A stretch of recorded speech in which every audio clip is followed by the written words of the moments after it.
School, I want to thank you for joining us today for this very special event. We're particularly honored that the audience today includes President Stephen Sample and Provost Lloyd Armstrong. It also includes several university vice presidents, several of my fellow deans, and some members of the Annenberg School's Board of Counselors. It also includes the terrific directors of our schools of Journalism and Communications, Michael Parks in Journalism and Larry Gross in Communication. Please join me in welcoming them all.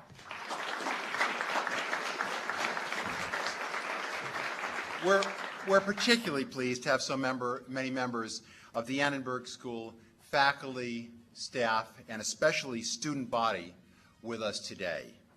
These wonderful chairs are really for their benefit and for the benefit of those who will follow them and be part of our community in the years ahead. There are a few people in the audience who I think deserve special recognition. First, Emma Kiselova, known for her own accomplishments in the world and here at the Annenberg School, but especially known today as the wife of Manuel Castells. Emma, it's wonderful to have you with us. And we have several members of Jay Harris's wonderful family with us. His wife Christine, his son Tafa, and his daughters Jamara and Shala. Where are they all? They're all sitting back here.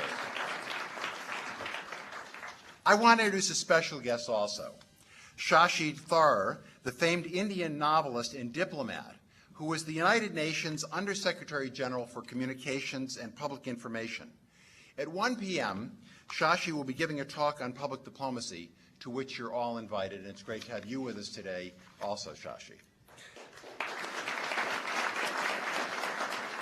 In a moment, we'll have special introductions for our honorees, for Jay Harris, Manuel Castells, and Wallis Annenberg.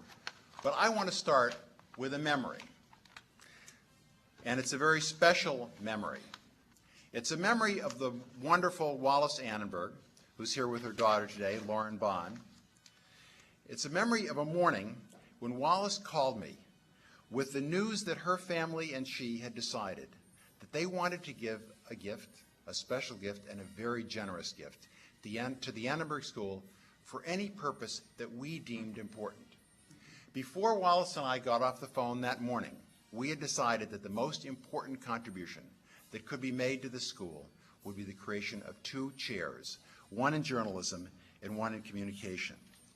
Now, to be honest, I didn't know much about chairs at the time, nor I suspected Wallis. But I knew that a great school needs chairs, that endowed chairs would attract world-class faculty, and that the USC Annenberg School, for all of its international renown, had never before had a funded chair. For those wondering about chairs, I have a few facts to share, and one of these facts, at least, is not even known by our president, so I'm happy to share this with him. The first academic chair was created in 1502 by Margaret of Richmond, mother of Henry VII, who created the Lady Margaret Professorship of Divinity at Oxford. The first chair created in America was created at Harvard University in 1721.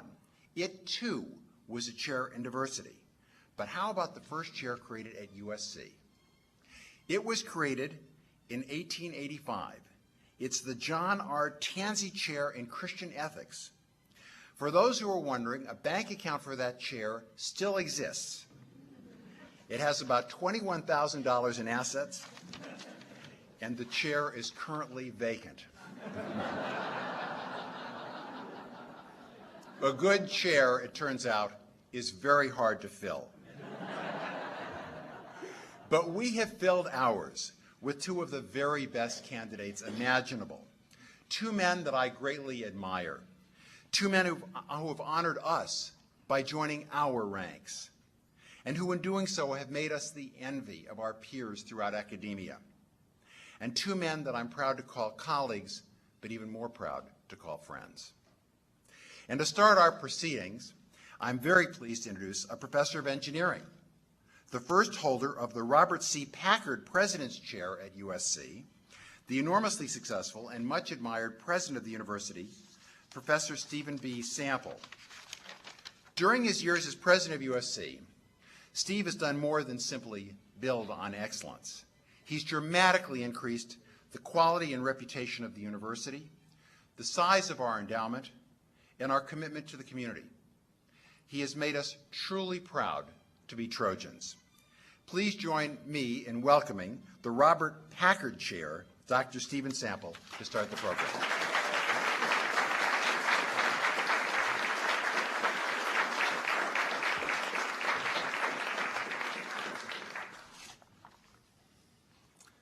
Thank you very much, Jeff, for that warm and generous introduction.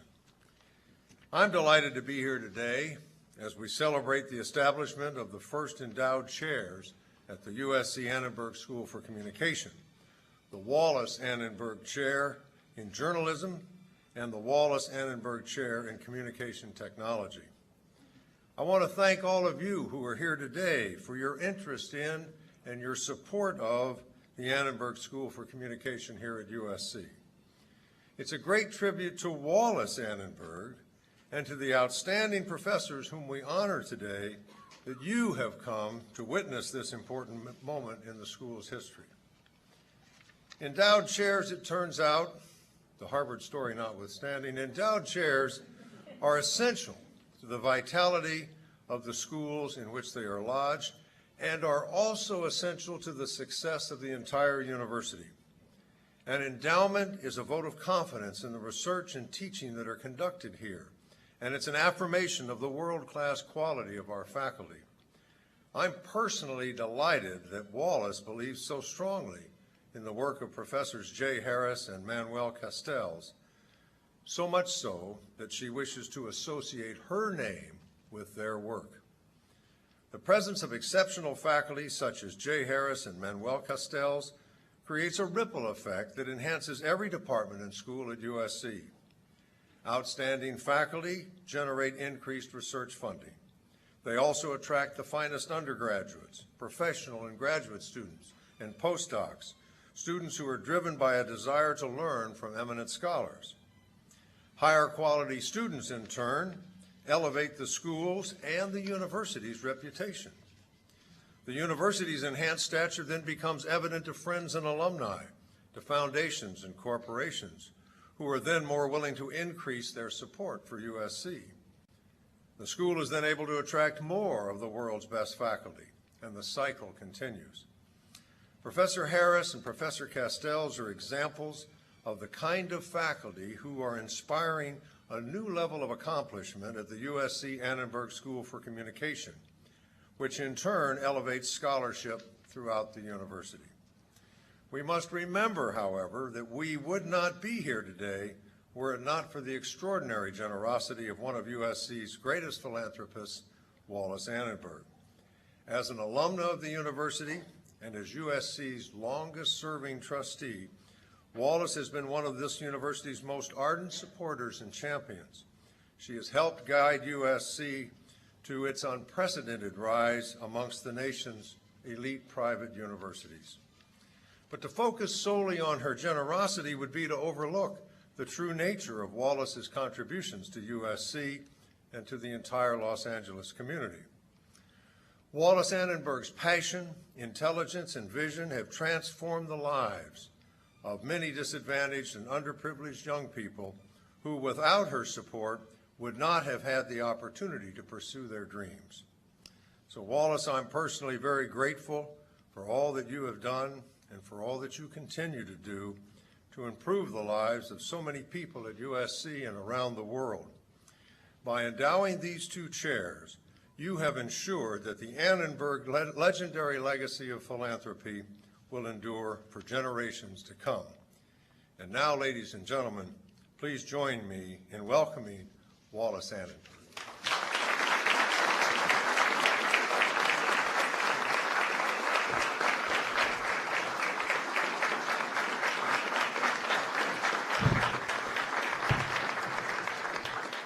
Thank you, Steve, for those very kind words, and good morning, everyone. It is a pleasure to be with you today, and it is an equal pleasure to be able to be part of this ceremony. My family and I have long believed that education plays not just a role, but rather the role in determining the viability of a society. And as educators, you bear an awesome responsibility in this process. At its core, your mission is to prepare the young minds of today to meet the challenges, some anticipated, many not, that the next generations will face tomorrow. Equally as daunting as your mission is the outcome, which constantly hangs in the balance with no guarantees whatsoever. Popular misconceptions of the ivory tower notwithstanding, I realize that the life of an academic is never easy. You face a seemingly endless litany of papers to publish, proposals to write, research to conduct, and committees to serve.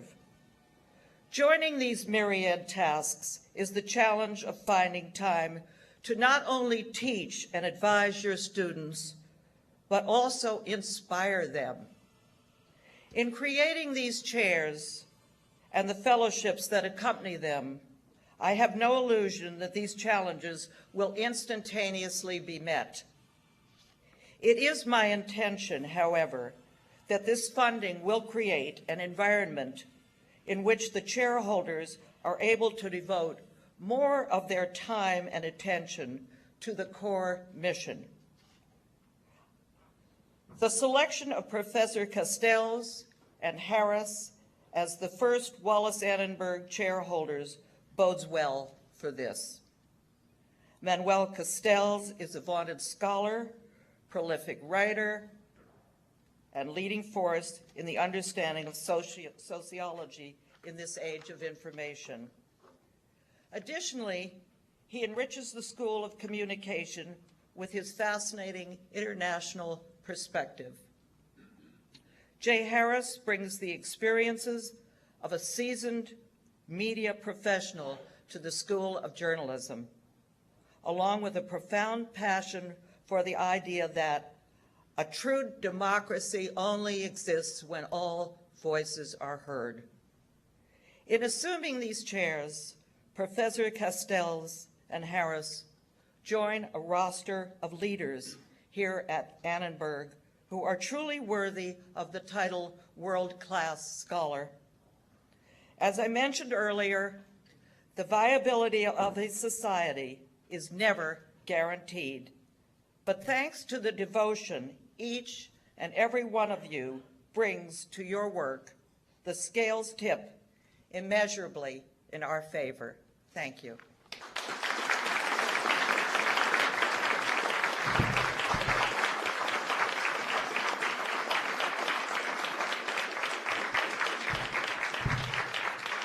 Thank you, Wallace, for those beautiful words. And now it's my honor to introduce another new member of our faculty, the new director of our School of Communication, who spent 35 years at the University of Pennsylvania as a professor at the other Annenberg School, until he saw the light and realized that this is the home of true greatness, Professor Larry Gross.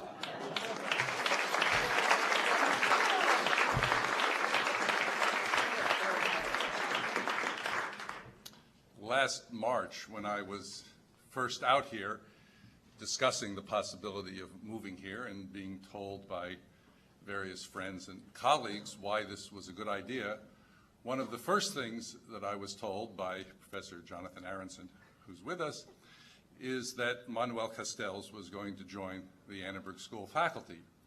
And that made a great impression on me. It wasn't that it told me that the Annenberg School, USC, had a world-class faculty. I already knew that. I knew most of the faculty here and had known them for years. And after all, University of Pennsylvania's Annenberg School has a world-class faculty as well. But it told me something very important about the ambitions and the mission of the Annenberg School at USC. It told me that the Annenberg School's mission to tackle the most important problems facing the world in the new century, problems created by and shaped by new technologies, new international, political, economic, and social forces, that these were problems to which the study of communication and communication scholarship was essential, was central, and that a school of communication, to be great, needed to tackle these problems, needed to help us all understand them and cope with them. And to do that, I knew, there really was no one more appropriate than Manuel Castells. And the information, I should say, the news, that Manuel was joining this school told me that the school was not only ambitious, but that it was achieving that ambition, that it was realizing that goal, and this was a team I was happy to join. And I'm very happy to introduce Professor Manuel Castells.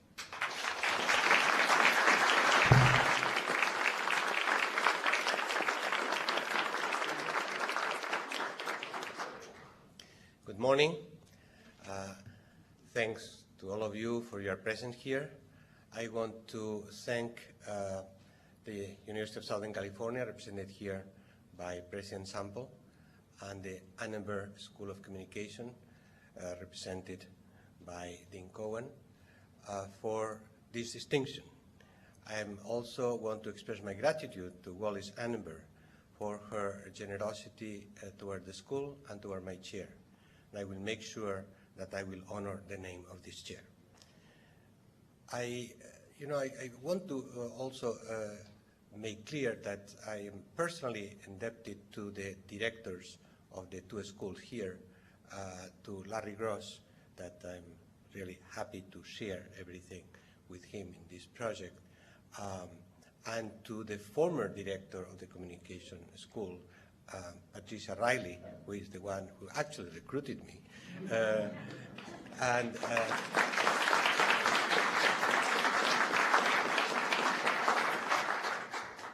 And also to Michael Parks, the director of the journalism school, with whom we share many things, and another thing, we are presenting a book together tomorrow. I also would like to signal the point that several colleagues, the whole faculty in the school have been so welcoming, and several colleagues immediately have organized research groups and informal groups relating to my work. And I particularly want to thank my core group, Jonathan Aronson, Francois Barr, and Hernan Galperin, with whom not only we work together all the time, but we also spend weekends, vacations, and everything. Everything. Well, when I decided to leave my Berkeley professorship after so many years, people around the world ask me why, particularly people who don't know the university world and the changes in the university world. My answer was not only that the Annenberg School of Communication was a great place in its field, not only that USC was a rapidly changing and dramatically expanding university in terms of research quality and student quality, but also that the Annenberg School is a project. It is an extraordinary intellectual and professional project that is on the move. There are so many interesting things happening here all the time that is a constant frustration that you cannot do that. So it's this idea that you are alive, you are part of a living organism that expands, moves, reacts, fights. That's what life and intellectual life is all about. So I would say that this school has this project to a large extent. It's not only to create, as we used to say with our usual modesty, the best communication school in the world, but to do it in the public interest.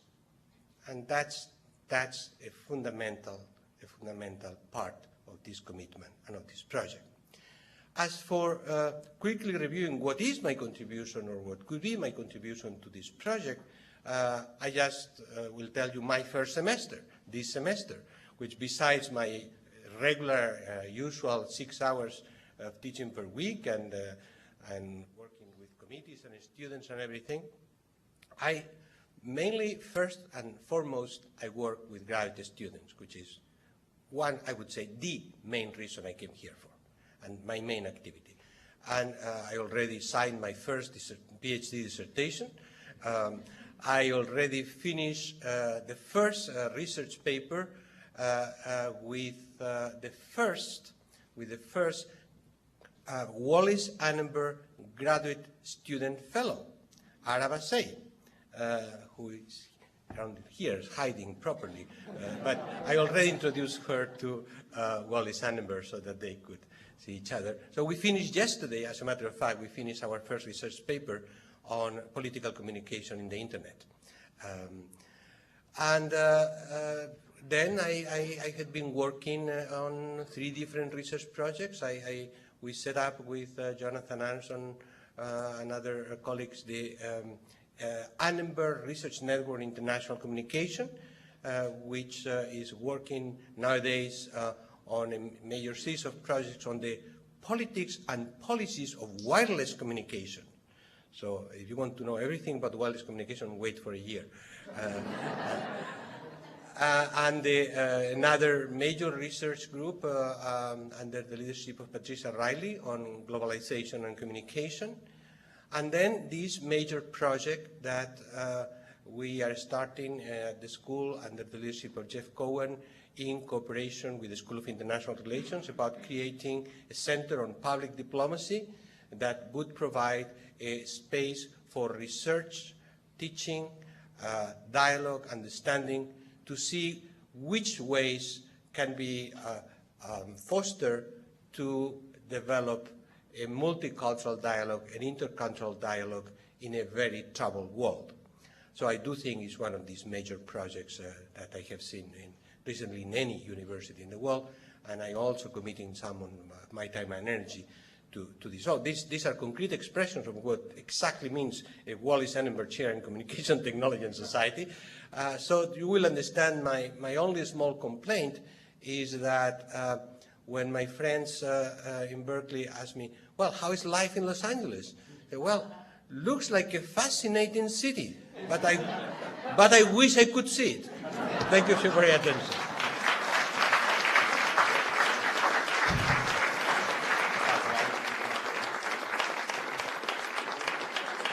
As you can all see, Manuel is more than earning the title of the Wallis Annenberg Chair, but he actually gets with it something more.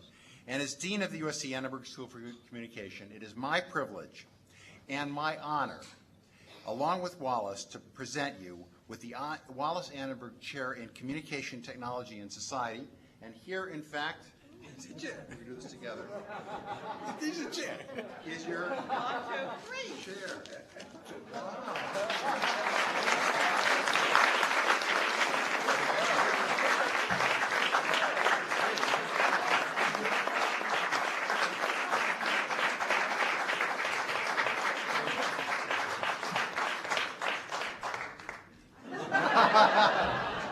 It's only a prop.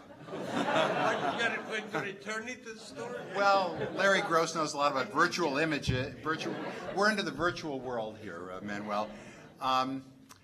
No, you do get it. It is a beautiful chair, but we have one more chair that we want to install, and to do that, I want to ask Michael Parks to come to the stage. Michael Parks, of course, is the director of our other great school, our School of Journalism, Pulitzer Prize winner, former international editor of the Los Angeles Times and the editor-in-chief of the Los Angeles Times, one of America's great journalists and one of the great leaders of journalism school, Professor Michael Parks.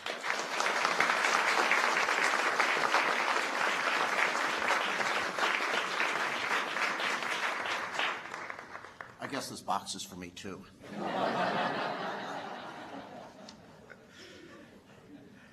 I've been inspired by the comments and the introductions so far this morning. Picking up on what Wallis Annenberg said, one of the purposes, maybe the fundamental purpose of the chair, is to inspire. And that's why we're so pleased to bring to the school Jay Harris. He's one of the most important journalists in the United States today. We're delighted to have him here. The biographical details are important, but what's more important is the stand that Jay has taken through 30-some years of professional work that journalism must be in the public interest. It must strengthen our democracy. Otherwise, it's for naught. Jay, rather famously, took a stand as the publisher of the San Jose Mercury News. Now, he was a publisher who had raised earnings year to year for 7 years. It wasn't that he was unsuccessful. He was fabulously successful as a publisher, as he had been as an editor in Philadelphia, as a correspondent for Gannett, as, well, assistant professor at Medill, a great school of journalism too. But Jay said, you know, you can't put aside principle for expediency. It was expedient to raise the profit margins higher, but it wasn't journalism in the public interest. Profits are good, but they're not enough. And what he was suggested to do was settle for the good enough. Journalists can't do that. If we do, we sell out. And so Jay took a stand that echoed across the United States in journalistic circles and beyond. And it's one reason that we're so proud to have him here. These are values that a school like this must inculcate in the profession, must maintain, that they must be there, first of all. This is the Annenberg School for Communication. Behind me are words of Ambassador Annenberg that tell us, remind us, and we see them every day, that communication must serve the public interest. So Jay resigned as publisher of the San Jose Mercury News because he wouldn't give up on that principle. The first principle is service. But Jay had done more than make the Merc one of the 10 best newspapers in the country. He had made it a diverse newsroom. 30%, more than 30% of the people in that newsroom, people of color. Half of his officers in the corporation, female. This is a record that goes back to 1978 when, at Medill, kind of on leave from journalism, as it were, helped us think about how to get better on that question of inclusivity, on representing all of the interests of the people in the United States. We look to Jay for continued leadership. That's why we want him here, and that's why he came. Leadership in journalism is crucial at the moment. It's a troubled profession, and we need, for the sake of our American democracy, to think about its role and how we improve its practice. Professor Harris.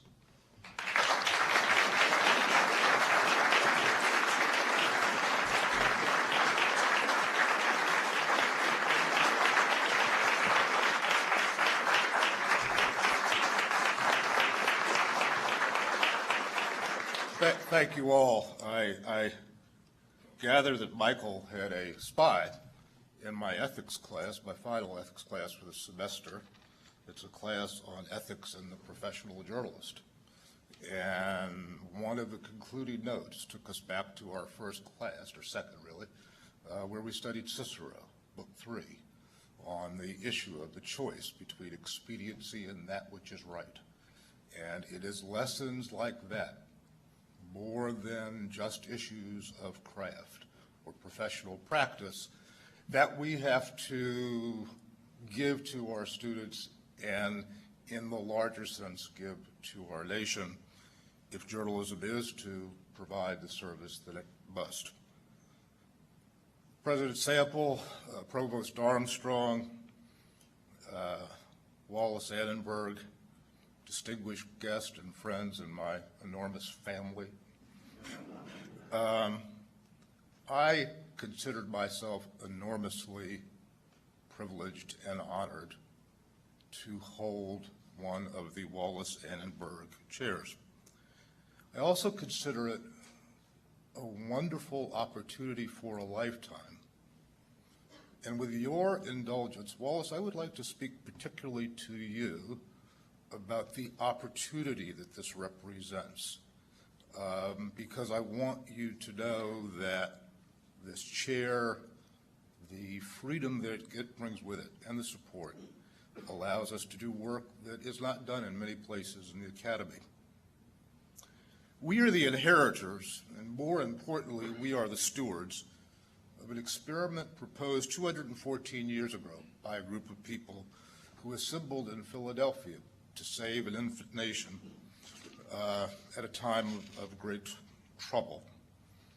The experiment they proposed was put forward to those who would have to approve it and assume responsibility for its success in the form of a new constitution for the nation. The government it proposed was a republic in which sovereign power would be vested in the people. James Madison, a leader in the development of the Constitution, described in Federalist 39 that the Constitution as a political experiment that would test the capacity of mankind for self-government. Now, it came as a surprise to me when I learned in a recent reading that the word democracy, a word that I'm familiar with and understand that that word is not to be found in our Constitution. In the interest of time, I'm going to try to bring this down to the very conclusion. The First Amendment was written to create a mechanism by which the people could be informed and thereby govern well. It protected our right to speak to one another about the issues of the day and our right to print and distribute our thoughts. That was done because the framers understood that in order for a government in which the people were sovereign to work, the people had to be informed. We've lost a lot of that. What today we call the news media, what they call the free press, the news media has been captured by the marketplace. And the activities of journalism are too frequently determined and constrained by that which is in the best interest of executives and shareholders rather than that which is in the best interest of the people and the republic. And it is to this phenomenon, the threat to a fundamental tool of democracy, that the Center for the Study of Journalism and Democracy is devoted. Now, we have lost in recent decades in America an institutional capacity in this nation that is essential to the success of the American people. The work required to understand the forces driving this loss and to develop ways to reverse it is not simple or easy. It cannot be completed by my colleagues in journalism and communications working alone. It will require the interdisciplinary knowledge and capacity that only a great university like the University of Southern California can offer. So we will work with our colleagues in sociology, in business, in political science and philosophy, in education and public policy to do what Americans have done before, to retool or reinvent a free press as a mechanism of democracy that is right for our times and for the people we have become. Now, I have no lack of confidence that the work can be done and that if it is done well, that others will respond to the opportunity to recover that which is lost but still essential. We will find supporters in philanthropy, in the political community, throughout civil society, and most important, among the people. For in the end, it is only the people who can determine, by their attention or inattention, the course of the experiment and its outcome. In the end, it will not be journalists who will be tested, or politicians, or the CEOs of giant corporations. It is, in the final analysis, a test that only the people can pass, and we must understand, and I leave you with this notion, that it is a test that we can fail as well. And I close with the words of the 19th century philosopher John Stuart Mill, who once observed this, and it can be about us all as Americans. There are cases in which, he said, though not averse to a form of government, possibly even desiring it, a people may be unwilling or unable to fulfill its conditions. Thus, a people may prefer a free government. But if they are unequal to the exertions for preserving it, they are more or less unfit for liberty. And though it may be for their own good to have it, even for a short time, they are unlikely long to enjoy it. Thank you very much. Wallace, thank you all.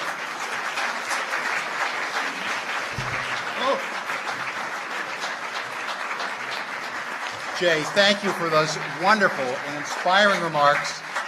And I think we all understand how you have overcome adversity and turned it into a triumph. Patty Riley observes that it's only one more indication that we're a hot school. Wallace, would you come up and join me up here?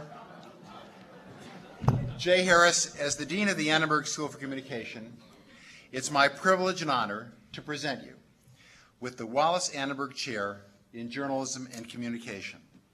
And we've been studying for this. Wallace and I have been in training. Okay. Amazing.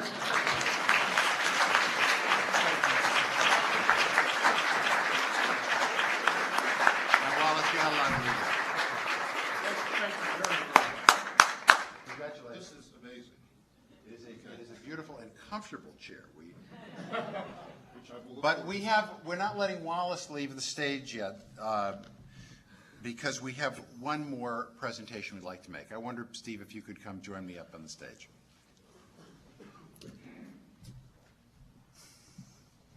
Well, Wallace, normally a great philanthropist like you, a trustee, gives out chairs, which we appreciate. And now we want to do the other half of that equation, and we have over here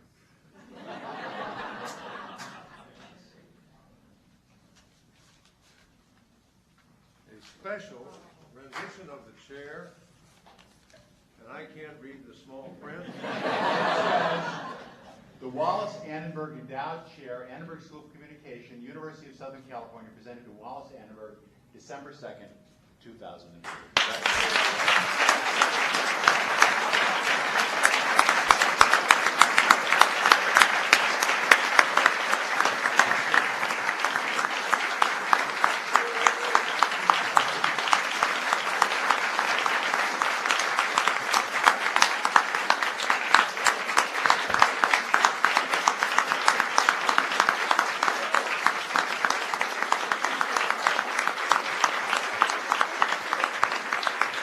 Thank you, everyone. This is a very, very proud day for me. I'm very grateful. My daughter, Lauren, is here to share it with me, and we hope this tradition will carry on for many generations to come, and just thank all of you. Bye-bye.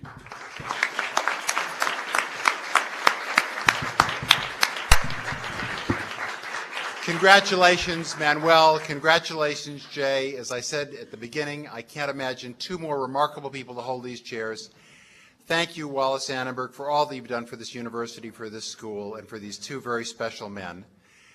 I want to remind everybody that there is we want you to enjoy refreshments now, and then at 1 o'clock, for those of you who would like to come, we're going to have a wonderful address on the subject of public diplomacy on the second floor, where we have now eliminated all smoke detectors, in room 207.